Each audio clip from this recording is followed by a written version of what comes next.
Hey guys, welcome back with me again in this channel. On today's tutorial, I'm going to show you how you can find the privacy policy on CapCut apps.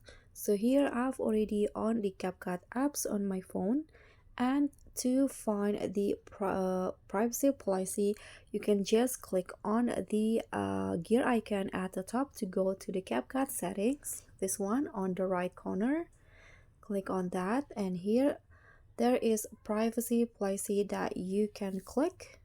Just click on that and wait for it to load. Okay, so here you can just read the privacy policy of the CapCut apps. If you want to read more, just scroll down. So here are the list of the privacy policy on the CapCut apps.